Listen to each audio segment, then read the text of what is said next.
back to AM Northwest. You know, like any addiction, love addiction to an ex can leave you in a constant state of craving, withdrawal, and hopelessness. Here to share how to get unstuck from the past and start focusing on what makes you happy, we welcome the author of Letting Go of Your Ex, clinical psychologist Cortney Warren. Hi, Cortney. Hello. Is this wonderful to be here? Nice to have you with us. Is this a problem? Oh, it's really a common problem, actually, because love in and of itself is very addictive. For any of you out there who've ever fallen in love, you probably know that feeling, that's overwhelming craving and desire to be with this person who is now the center of your universe.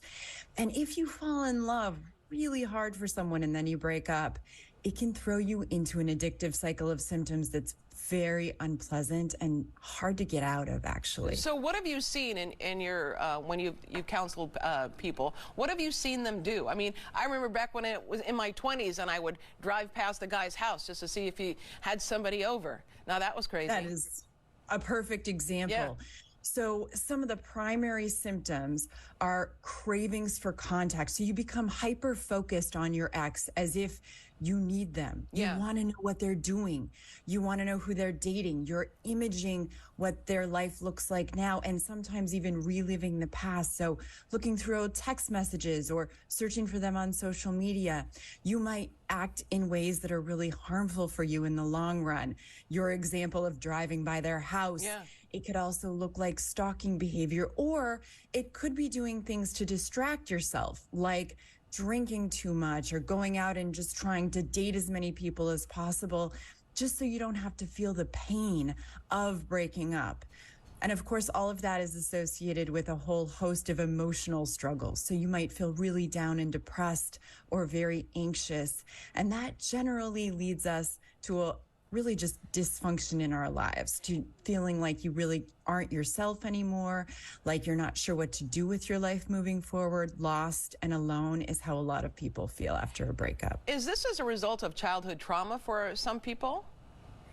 It certainly is associated in some people. So, we learn about love from the time we're really tiny beings. We look out into the world and we see our parents, we see our cultural context, and we absorb information about what romantic love should look like. If you felt unsafe or unloved as a child, it's very likely that that affects your romantic relationships as an adult. And so you're probably prone to date people who aren't particularly healthy for you because they recreate those same dynamics. So how can you change this? Let's say you're stuck on someone. How do you change? Well, the great news is there are so many skills that you can learn and practice in your own life to move forward. The book that I just wrote is using cognitive behavioral therapy techniques to help you do it. So the first thing we want to do is stop your symptoms. We want to help you feel better in the moment. Things like cutting off contact with your ex. So having as limited or no contact with your ex will be very helpful. That might mean getting off social media. Right. That might mean not talking to mutual friends for a while, but really limiting your contact. Also, setting really clear boundaries with them about how you want to interact with them if you do have contact. So things like maybe you have children together and you've gone through a divorce, how you're going to communicate with them and about what. Another thing I really encourage people to do right off the bat is self-care. Do things that help you feel better and stop doing things that make you feel worse. Because really, this is about kind of getting through the acute phase of the breakup. We want to build you back up so that you're feeling better and take away anything that's harming you. As you do that, we're also going to start exploring some of those early childhood learnings, as you mentioned. What did you learn about love? Do you have some conclusions about your ex that are actually really untrue, but you believe them, like you can't live without them, or they complete you, or you need to have a mate to be enough, or the way that they feel about you really actually reflects your value as a person.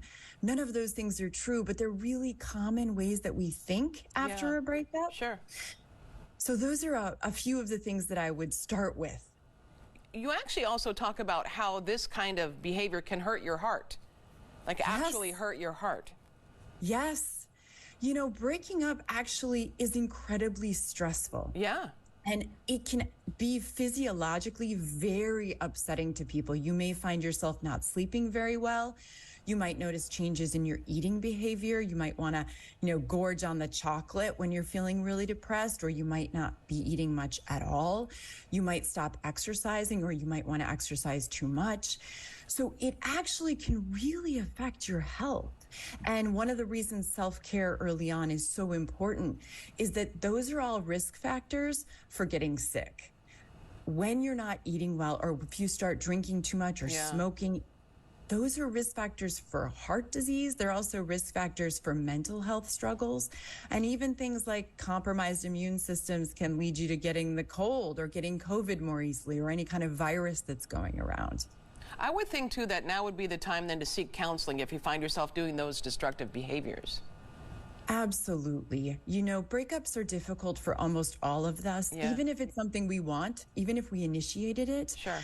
But if you find yourself struggling, finding a great therapist is a gift you're going to give yourself, because really they're just there to help you through it. And you can use this as a platform, actually, to growing and evolving and learning more about yourself, so that as you move forward, your life is actually even better than it was before. We want to tell our viewers the book again is titled Letting Go of Your Ex. It comes out next week. Dr. Cortney Warren, thank you so much. Thank you for having me.